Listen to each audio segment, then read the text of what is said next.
Hi, I'm Ashley Ferguson Sheezer, and I'm working from home today. So if you guys hear a dog barking in the background, pay no attention. Um, so we're going to talk a little bit about the lab. I'm going to introduce you to what we do, conservation terminology, then I'm going to make a Madisonville Centennial Scrapbook treatment, and then we're going to make a one-page wonder together based off of that treatment. The one-page wonder was made by conservation technician Chris Voinovich, and it's a really fun coloring book for both adults and kids.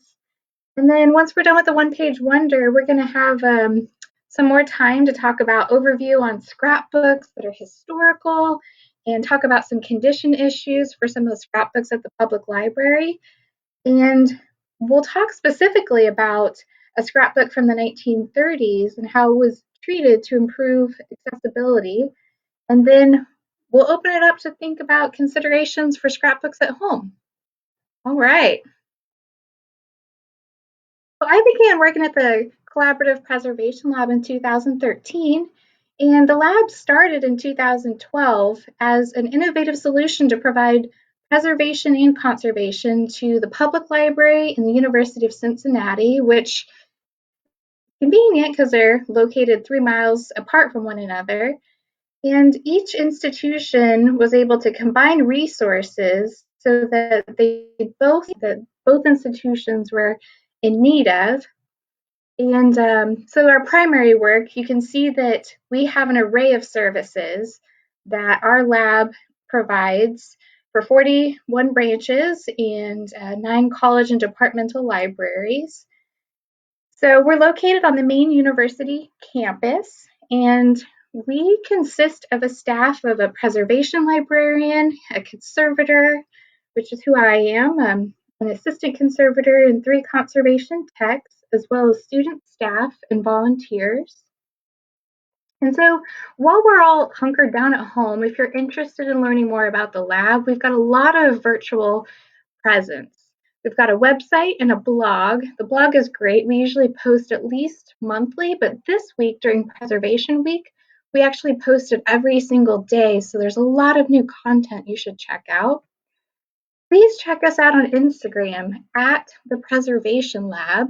And that's an inside peek into more of a daily or weekly sort of news update.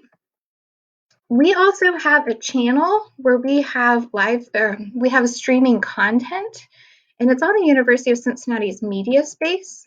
So just check out our channel there, and you'll see a bunch of videos, whether it's how to sew a French link stitch, or one of my favorites, showing you how to handle a book that has a 4-edge painting. And then the one thing that we have that is kind of the stuff that shows off our research and the daily conservation treatments we do is our treatment documentation. And so this is on the digital collections repositories for the University of Cincinnati's page, but there's 3 different collections on this page where you can check out treatments from the public library, from UC, and other institutional clients such as Hebrew Union College, and you get an inside look on the before and after pictures, and you can always jump to the catalog record of the owning institution as well, and vice versa. If you go to the catalog record at the public library, you can always check out the conservation treatment report straight from that page. And of course, if you're interested in knowing more about conservation, please visit the American Institute for Conservation's website. All right, so before we dive into scrapbooks, just a brief overview on preservation, conservation, and restoration. So these terms are often used interchangeably, but they're actually not the same thing. Preservation is an umbrella term. It's something that you can also refer to as preventive conservation, and it's anything that really passively affects the longevity of an object. So it's things like environmental control, proper handling, housing, and security measures, whereas conservation consists of a treatment to conserve an object that's done with reversible methods using science and different techniques that make the object last longer. Restoration refers to when you restore an object to make it look like it once did. And a restorer may not always use methods of repair that are in the best interest of the object long term, even though it might look good temporarily. So, a little bit of a difference there. You can restore things in conservation, but in conservation, we make sure it's safe for the object. All right, so I wanted to talk about the sesquicentennial Madisonville Scrapbook.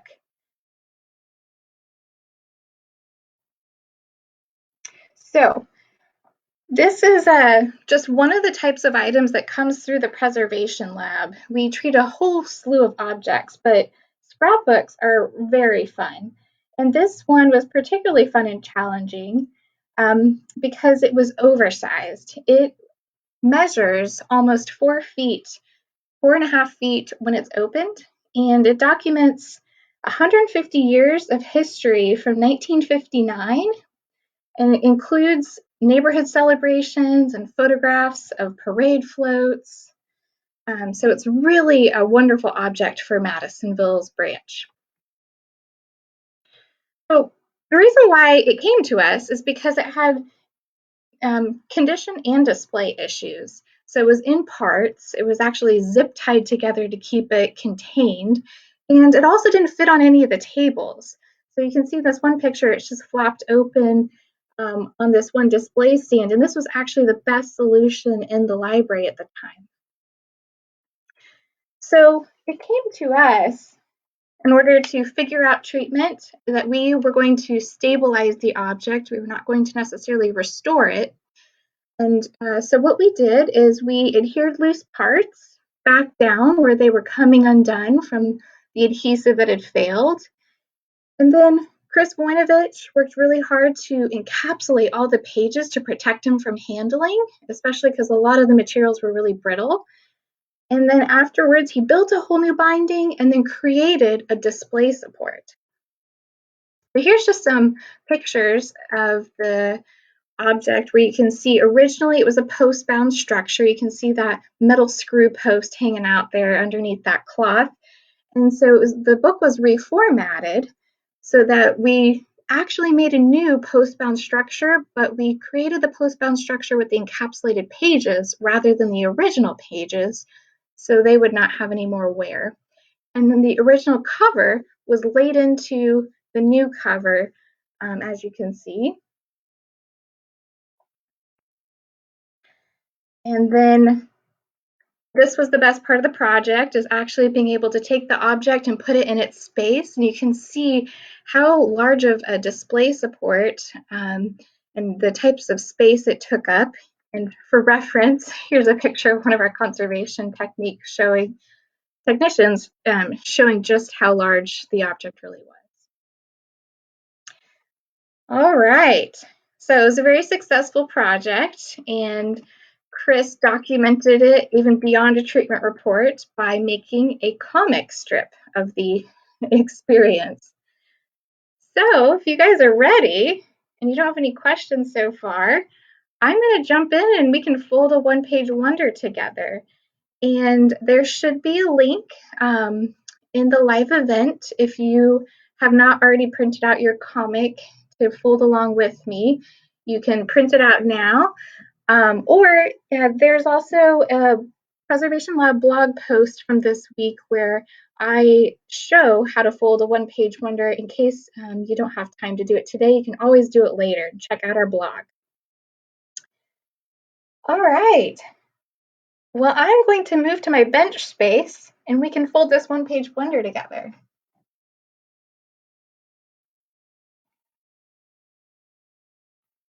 All right. So here's the one-page wonder that's already complete. So it's 8 pages that's folded from one 8.5 by 11 sheet of paper, and it has one slit in it. So you can either color it beforehand or after. So here's the double-sided comic strip. You can either print it single or double. And once you have it printed, what we're going to do is we're going to create all the folds. We're going to cut, and then we'll create the final folds, and that's all great structure that you can use for all sorts of purposes. So I'm going to go ahead and start folding. So the first thing I do is I like to fold mine in half, both hot dog style. And so I just line up the corners here and here, press down, and then I use my hand to fold the crease, and I start in the middle and push my way out. And then if you want a harder crease, in the conservation lab, we use tools such as bone folders and a Teflon folder, and this is actually made out of real cow bone. And so that just gives it a nice sharp crease. At home, you can just use, if you've got a pencil lying around, it does just as good of a job. So I've created my first crease. I'm going to go ahead and rotate it, and I'm going to fold it hamburger style. The same way, listeners. I'm going to grab my folder. And so I've got it folded in half both directions. So now what we're going to do is we're going to fold it into quarters this way, and I'm going to use the center fold as my guide. So this valley fold, I'm going to create another valley fold by lining up the corners here with that center fold. Just like that. I'm going to rotate it and do the exact same thing on the other side.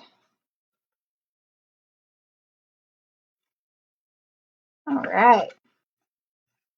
I'm just even using the back of my nail that time. Okay, so those are all the folds that you need for a one-page wonder. So the next step is actually cutting the slit. So we're just going to cut this right here. And the way to do that is you just identify the points where you're going to start and stop, and that's right where these folds intersect. So this is the first intersection here, second intersection here, and if you want to mark it, you can use a pencil and a straight edge and actually draw the line, making sure you know where to start and stop. There's two ways you can cut this slit. So in the lab, what we would do is we would use a straight edge and a sharp blade, so a scalpel or X-Acto knife, and we just create a slit using a cutting mat so you don't cut your table surface. But at home, you don't have, tools like that laying around. Scissors work just as well. And in this case, if you're going to cut it, it's hard to cut, an object when it's in the center of a piece of paper, but luckily all you have to do is fold it in half, and you start cutting from the fold to your end point. And if you folded everything right, they should line up on both sides. So you just take your scissors and cut along the line and stop where you marked. There you go. So now it's cut on both sides and you've got your slit. So the next step is folding. So the way to do that, if you take a look at this guy, this one's already been folded and it's ready to go. This one, we just have to refold a couple of the mountain folds and turn them into valley folds just to make sure it goes together. And to encourage it to do that, you pull these out, and I kind of create a plus shape sign like this. And then you also want to identify where's the title page. So the title of our one-page wonder is How to Preserve a Scrapbook. So that's located right here. So this is the back page. So once you have it into a plus sign, you want to fold your plus sign and flatten it so that the title's on one side and you've got the other, get rid of acidic parts and make new encapsulations on the other side. So I'm just going to press and crease down the center to encourage those mountain folds to turn into valley folds. And then you can encourage what we call the foredge flat as well. And then the final step is to fold it into an actual booklet. So you just want to make sure that you've got the title page on the outside and you fold it over. And there you have it. Your own How to Preserve a Scrapbook coloring book zine. And it really was that big. Great. Well, hopefully you guys will have some fun with this. We are able to check out some more. If you're able to check out some more books with us at the public library, we'll pop back to the PowerPoint and we'll move on.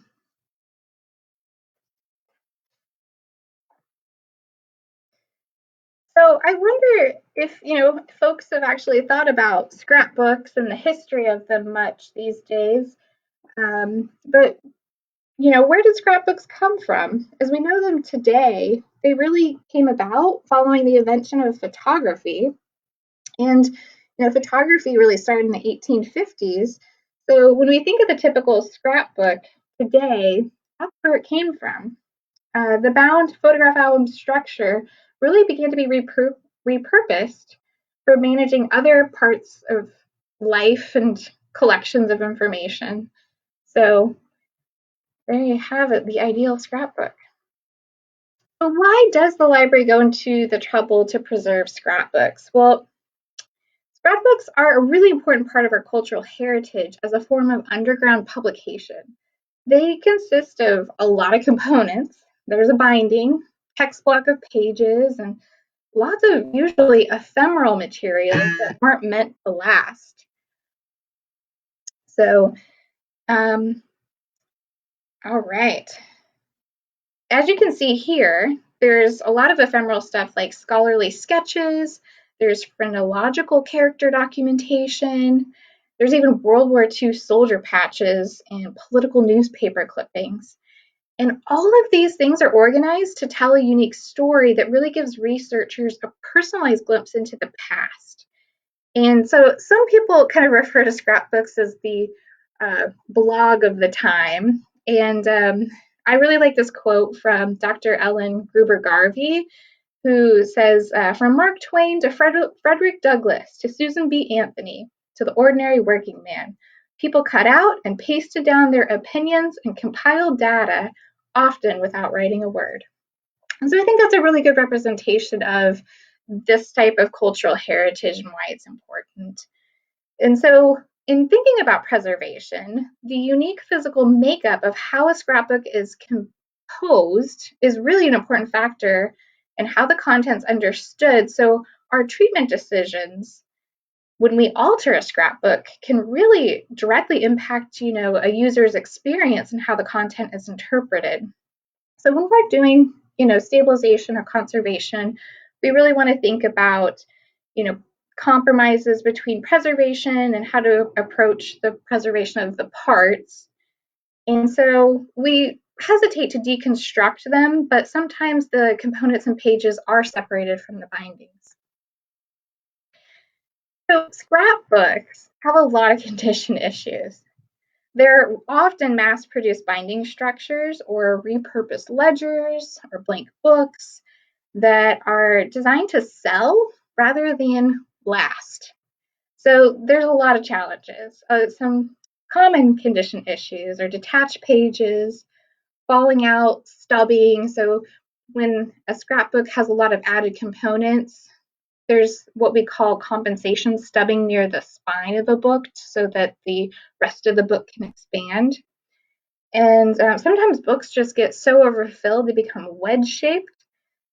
And there's a lot of things that detach where adhesives fail. So some of the questions we ask at the public library before we jump into a treatment are the logistical and financial considerations of treating it balanced against the value of the scrapbook? So, because sometimes with so many parts and pages, scrapbook treatments are really complicated and costly. And so we want to make sure that it's handleable, that it's sufficient for accessibility. So we like to ask, what is important to preserve about the scrapbook? And so you can think about that at home for yourself. Is the experiential importance of the visual and tactile components important, or is it the intellectual content? So with all that, you can see there's a lot of different formats and structures. I'm going to share one of my favorite projects done, and I think it's a really wonderful example of, all the work to scrapbook preservation, a lot of different condition issues, and some really positive outcomes. So, all right, this is Althea Hurst, and this is her scrapbook. And so in the summer of 1938, Althea and 3 other female African American educators from Cincinnati, they actually traveled abroad alone by steamship and train to 8 countries in pre-World War II Europe, and these included Nazi Germany and Italy when it was under Mussolini's rule. So the pages are personalized throughout, which is really wonderful. There's handwritten inscriptions. And the tour guide and documents travels through Heidelberg. It was just 3 months before, the deportation of Jews to the Dachau concentration camps, which is just outstanding. And so the purpose of the women's travels, though, was to share firsthand experience with students to serve as an inspiration for learning. And what resulted from this was a really highly interactive scrapbook with rare ephemeral parts, along with Althea's notes. And I thought I'd just share with you some of the letters in the back of the binding that date to 1939 and 1947. And they describe the changing reality of life for a friend that Althea made in Budapest. And in 1939, the friend remarks how the situation changes with rapid speed. What was absurd and inconceivable only yesterday is tomorrow already an irrevocable fact. And in 1947, she reflects, we ask ourselves terrified if it was all true that we could survive all this. So, wow, how did we get from, this sort of treatment here to this? Well, we did it one bite at a time with a team of people. It was a whole preservation lab group collaboration where we broke down larger goals into digestible parts. There was a lot of preservation considerations. We had to define the mission, workflow, and scope of treatment. And the whole point of this treatment was to improve accessibility both digitally and for physical use. So for the first round of treatment, we had to identify what needed to be done just so that it could be handled for digitization. So the sleeves that the object came in were not archival. We had to remove them from the sleeves. We had to remove tape, surface clean, do edge and tear repair, both for the pages as well as for the parts. And so for this scrapbook, the Digital Services Department documented the object exactly how it was received so that researchers could see how everything was composed. And then it received treatment to be reformatted. All right, so in this case, since the experiential importance of the components was just as important as the intellectual content, right? We realized that the goal was to preserve the interactive nature of the binding. And so what was very challenging is that the individual components were particularly rare on their own as standalone objects. So you should check this out. It's on the digital library. The whole scrapbook is digitized as well as every single page of every single component. So we started off treatment after digitization treatment.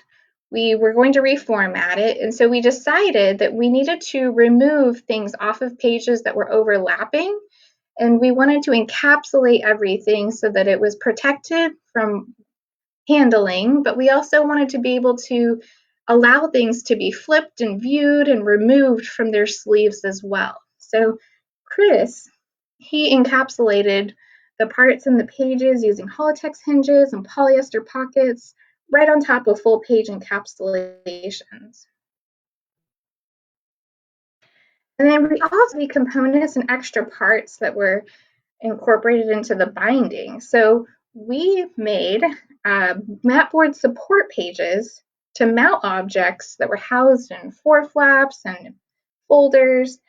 And Katerina worked really hard. Not everything was removed from the pages. What we did is we actually took some of the um, pamphlets that were adhered overall to the support pages, and we removed the inside of the pamphlets, leaving just the covers in place so that you could see where everything was originally adhered. And then you can see there's a label that Katerina, she printed surrogates of those title of the covers, and then she printed a label to make sure people knew that they were surrogate covers, and they were housed on a page right next to the original. There were a lot of extra parts in the back of the binding. So a lot of times in scrapbooks, people will put extra components in the backs of covers when they run out of pages, and that's exactly what happened here. So we just created new encapsulated pages so that parts could be viewed and easily accessible. But here's another look of some of those extra components and how little labels were made so that it was easy to identify visually. And here's an example of some of those flap enclosures that were actually attached to those extra pages in the back that we created out of a mapboard. All right. So after the text block was completely conserved and bound, we actually bound it in a postbound structure. We had been asked by the department to incorporate the original covers into the binding. And so I was able to discover a solution to incorporate the covers without causing irreversible damage.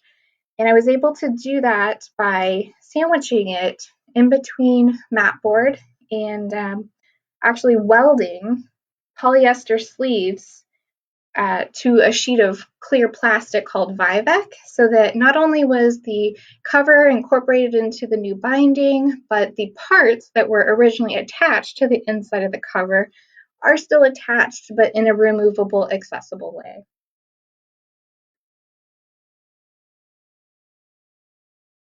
So in the end, we're really proud to meet the needs of all of our clients to improve handling and legibility, and we also were able to add tables of contents and context pages in the fronts of both of the volumes of the book. All right. So one thing that was really amazing after it was treated and conserved is it increased the visibility of the book itself, and it actually brought users to the main library, both locally and abroad from Italy. There was actually an Italian magazine that featured Althea Hurst and her scrapbook in a whole 6-page spread. So, in conclusion, scrapbooks do present unique challenges. And so we really had to think about what was important for this scrapbook to guide our treatment and how it was preserved, and to decide, was it worth all the time and cost of actually putting in the treatment. And one thing that I forgot to mention is including a box or some sort of object to rehouse your scrapbook to protect it. But we'll get into that in a little bit with some more discussion. Okay. So many people to thank for all of these treatments. Like I said, everybody in the preservation lab was a part of these treatments, and it could not have been done without digitization and genealogy and local history staff, as well as collaborating with other conservators in the field. All right.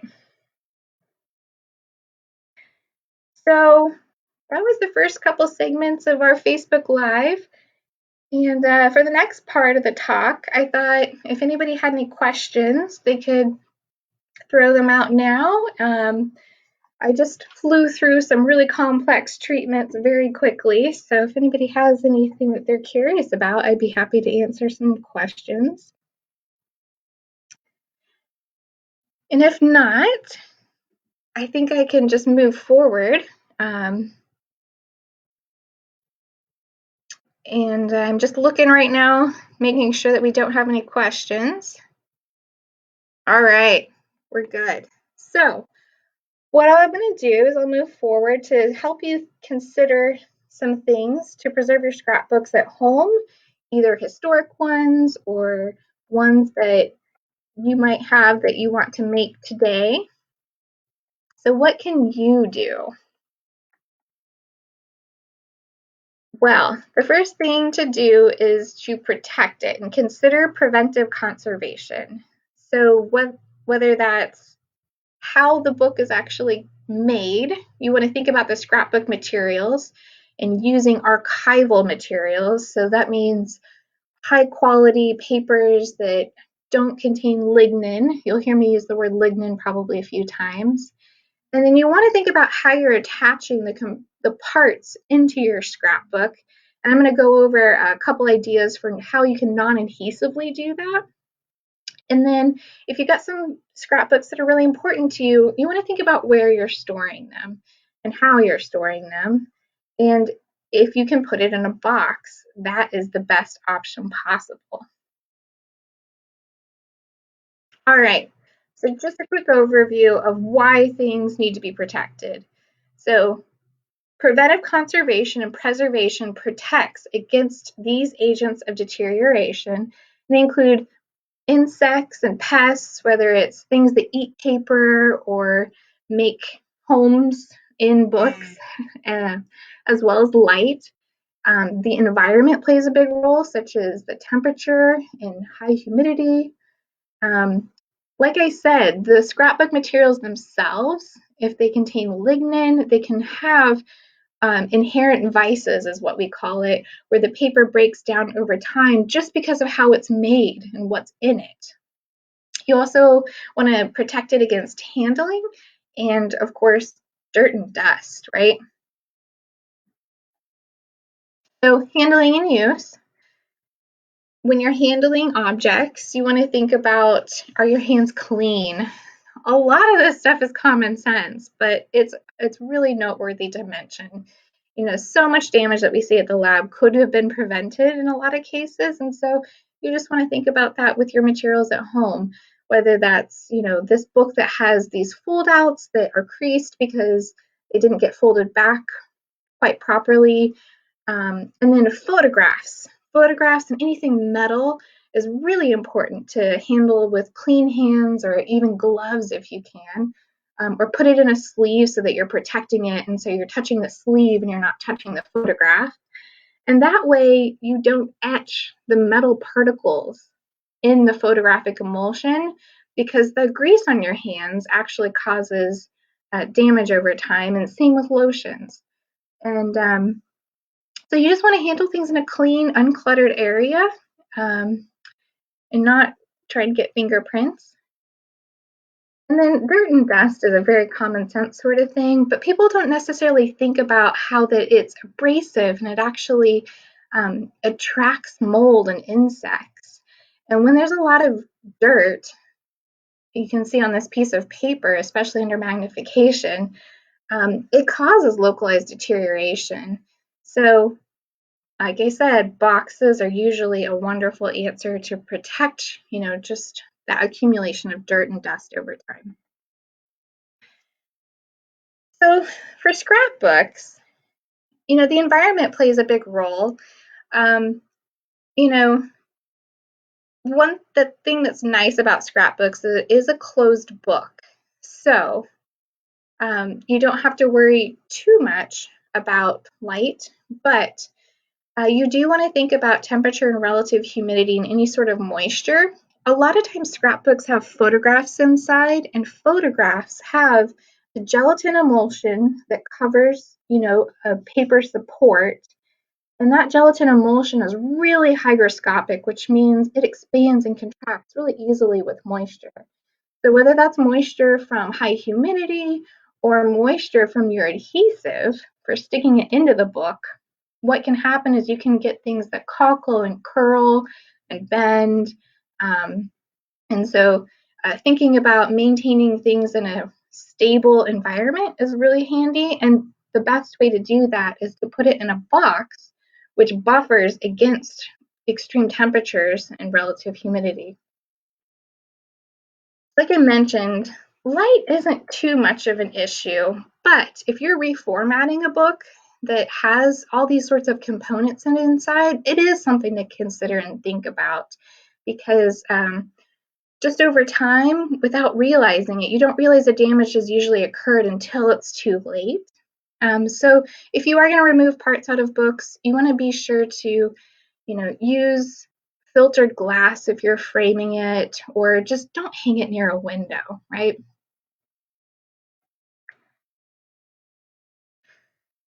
So if you've gotten my message about boxes, I'm going to talk a little bit about archival storage materials. So one of the things that you can do is I'm going to show you a list of suppliers on this next page where you can actually go and purchase these materials. Oftentimes even a custom size specifically to your book. But there's different types of materials for different things. And so, you want to make sure that generally you are using a lignin-free, acid-free, and buffered material. And on the picture on the right, this just shows when the pages are so brittle, the original pages, they're that really yellow acidic color and they're ready to crumble. A lot of times people, want to laminate the pages, is often a term you might hear, but lamination is actually really detrimental to objects and it cannot be reversed. So in conservation, what we do, we don't laminate things, we encapsulate them. And so there's no adhesive whatsoever. It's just sliding something in between two sheets of plastic, and the plastic is welded around the edge, just kind of like the sheet protectors that you'd get for a 3-ring binder that you slide pieces of papers in.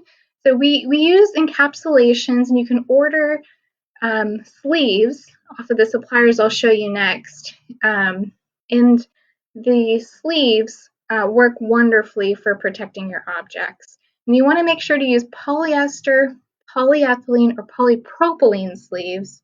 If you use anything that is referred to as vinyl, the vinyl plastics are not long lasting. They'll yellow, they'll change shape and cockle, and sometimes even stick to your objects over time. If you're going to mat something, you want to choose a rag board. So rag board is different than just acid free. So rag means the core inside the board is just as archival as the outside papers on the mat board.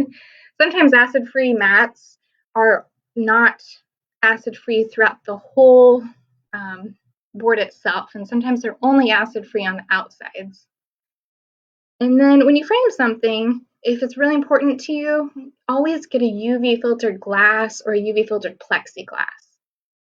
And then the last thing I wanted to note about storage materials is that photographs are unique, and you can actually buy materials specifically for photographs that pass a photographic activity test. We call it the PAT.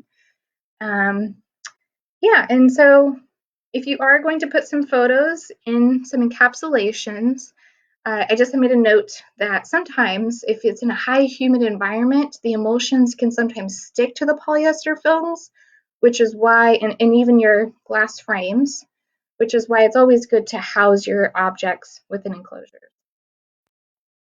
All right, so here's some suppliers. Some of my favorite suppliers that we use a lot in the lab are Talus and University Products and Gaylord. And so shop around. You might find better prices at different websites, and a lot of them carry similar things. And likewise, you want to make sure that what you're purchasing is passes the PAT, has the rag mat board, and all of those great details, because they sell a whole range of materials. Other tips. So if you have some historic scrapbooks, it's really tempting to repair your documents.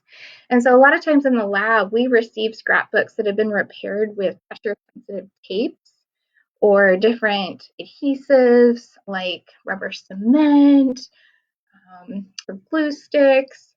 And so it's really tempting to do that, but it's good to know that these adhesives will cause staining over time and sometimes cause more damage than the original damage that you were trying to repair.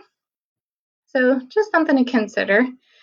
So I always recommend alternatives to adhesives, such as photo corners. And then there's other non-adhesive solutions. You can staple something into a page, but it's something to keep in mind. Metal clips and pins, you know, can be known to corrode and rust over time. And rubber bands are especially problematic. They are a rubber that degrades and it becomes really hard and crusty and it sticks to things rather than staying stretchy over time. So as you can see some of the images on here, um, you know, the staining and the cockling all could have been avoided.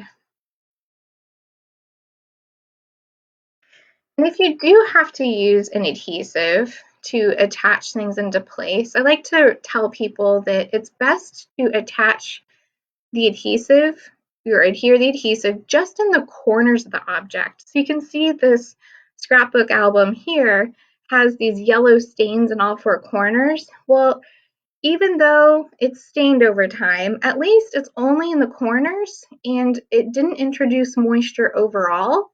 So it's really a minimal amount of damage, I guess you could say, long term, and it's doesn't cockle the photograph overall, which is really great.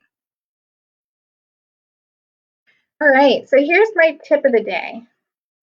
Using photo corners. So there's a couple different ways you can do it. You can buy them. They are out there ready-made with pressure-sensitive double stick tape on the back. But you can make them yourself just out of an archival paper. And that way you can actually adhere the corners onto the page and slide your object in and you don't get any moisture or any adhesive near your object. And, if you don't have adhesive, you can actually just tape your photo corners into place. So there's a couple different ways you can fold them. There's the 1" by 3" with the two folds that are folded in a triangle. And then you can cut out a little square edge in case you don't want to cover up text on your object or something visually. Or you can fold something, what we call is an origami folded corner, where it's a square piece of paper that you fold into a triangle twice, and then you can tape into place. So really great way to protect your objects from ever coming into contact with any adhesive that could potentially stain it. And then I think last but not least, you really want to think about, storage and emergency preparedness at home.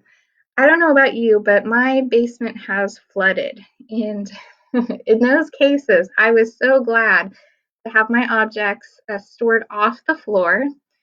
And if you're able to, not just storing them in a box, but storing them in a plastic bin will also help protect them from moisture. As long as the moisture doesn't get inside, then that's a really great way to store it.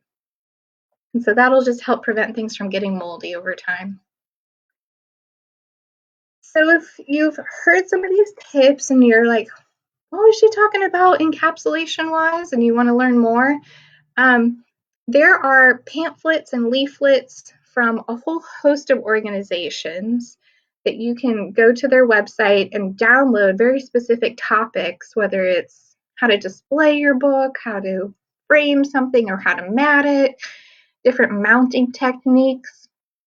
And so this is an example of a CCI note. I find the CCI is a really great resource with a lot of great information. And also, I showed you a lot of different pictures of a bunch of different scrapbooks today owned by the public library, and I think I sprinkled in a few from the University of Cincinnati as well. Well, you can check out, I would say 90% of them on the public library's digital library page. And so if you saw one of my scrapbook pages about the bookmobile, go check that out. And if you want to learn more, I highly recommend it. And of course, Althea Hurst is on there as well. Just another quick mention, I think I showed a few University of Cincinnati books that you can also see on their digital collections and repositories page. And that's it from me today. Thank you guys so much for joining me on my very first Facebook Live event. And I love scrapbooks, and I really enjoy all the challenges and problem solving that goes into treatment. So if you have any questions at any time, please don't hesitate to get in touch with me and throw some questions my way. All right.